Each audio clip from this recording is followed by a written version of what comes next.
We've certainly enjoyed the Asian theme of our vegetable garden this year here at our studio. Back in the spring, you'll remember we showed you some of the cool season crops like the pak choys, the Chinese cabbages, and those daikon radishes. As it got warmer, we showed you some of the more warm season crops like the interesting yard-long beans, and then just recently we talked about the unique bitter melon. Well, now that we're getting close to the middle of October and we're soon going to have some frost that will greatly damage these plants in this garden, I wanted to make one last visit here and talk about a few other plants that are used prominently in Asian cuisine. The first plant I want to show you is a vining crop that's sometimes used as a spinach substitute. This is Malabar spinach. Sometimes goes by the name of Ceylon spinach. It is native to Sri Lanka in tropical areas in India. Now, it's not a true spinach. True spinach is, of course, a cool season plant. It doesn't grow very well in the wet, humid tropics, but this plant works well to take its place. Now, you can see the leaves here are crinkly or blistery. They sort of have that Savoy-leaved spinach look to them. They are very thick and they're very fleshy as well. Now, I can't speak from experience, but I've heard the taste is very similar to spinach, except it's a little bit slimier. The stems of the plant are very showy. You can see this really neat purple color here. The flowers give us some color as well. They have these buds that are pink and white, and they open to sort of a white color. Now, we do have some purple coloration on these leaves, but that is due to cold damage. It's not really fall color. It's a tropical plant, so it's not used to these cool temperatures here in the fall. Now, if you touch the fruit of the Malabar spinach, you can get a stain on your hand, just like Kevin, our videographer, found out a little bit earlier on. He had purple fingers for a while.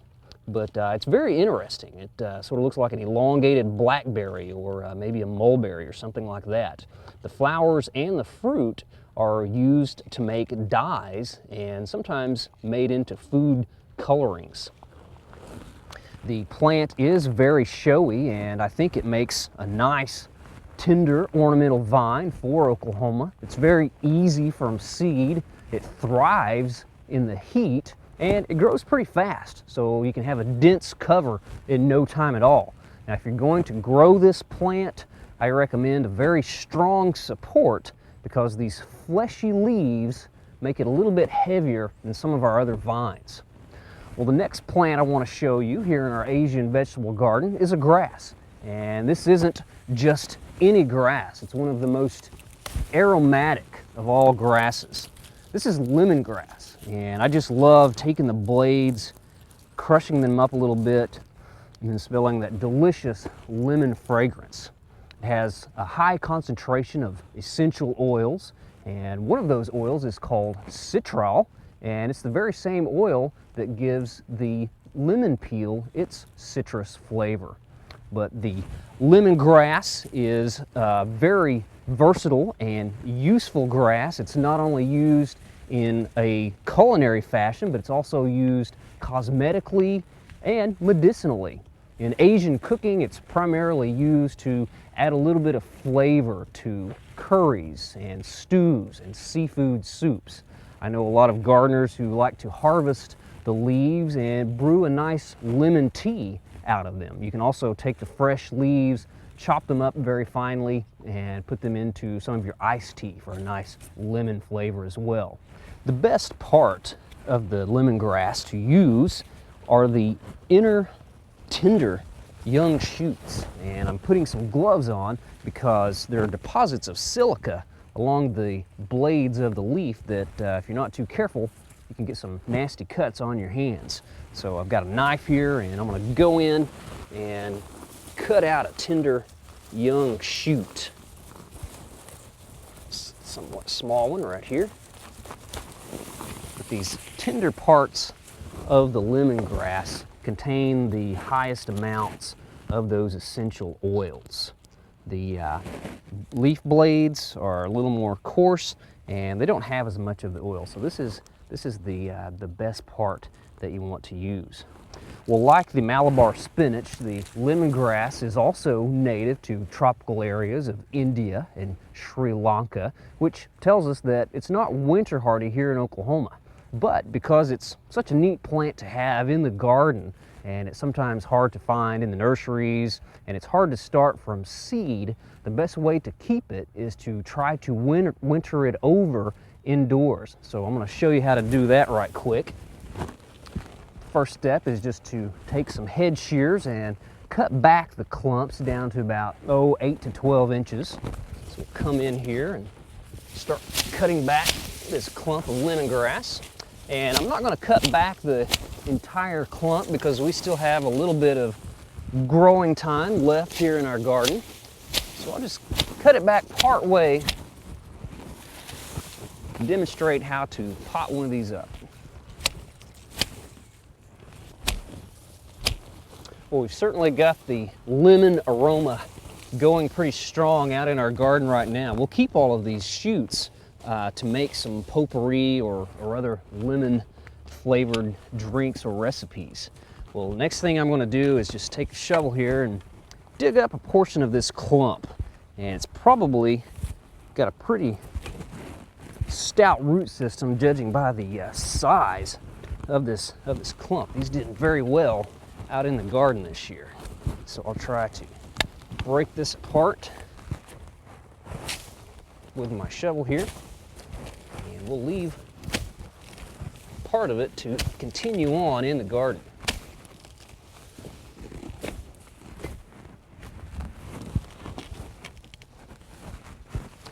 Now this probably would have been a lot easier if we would have gone ahead and cut back the entire clump and then popped out the entire clump and then split it up. But I do have a good sized portion here cut off, and we'll take this and we'll get lots of plants from this portion. But I'll just bring it over here, kind of pull away all of the loose cut stems. And this is really a pretty good sized clump. We can get a few plants out of this, but I'll just take an old knife here and just cut through the crown. But primarily what we're wanting to do is to retain a good portion of shoots and a good portion of roots on the pieces we want to bring in. And it'd be kind of silly to try to dig up the entire clump and put it in a really huge pot to bring inside. So we just want some small pieces. We'll continue to clean this up here, get it down to about the size that we want. Keep cutting through here. And another thing to do of great importance is to kind of knock away all this garden soil. We don't use garden soil in any of our containers. It just doesn't drain well enough and just holds moisture too long. But this is about the size of a piece to bring inside right here. So we'll then take a pot, take this 1 gallon pot here, and we've got some good well-drained media with peat moss, perlite, and vermiculite. Put a little in the bottom of the pot there to get going. We'll take the piece of lemongrass here, put it inside, and ideally we'd like to get this growing about the same height that it was growing in the ground. And just put the soil around and just kind of firm it in place. And when we bring these indoors, we'll want to put them somewhere that is very warm and the brightest, most sunniest part of the home, because they do need a lot of light and they need those warm temperatures to survive during the winter.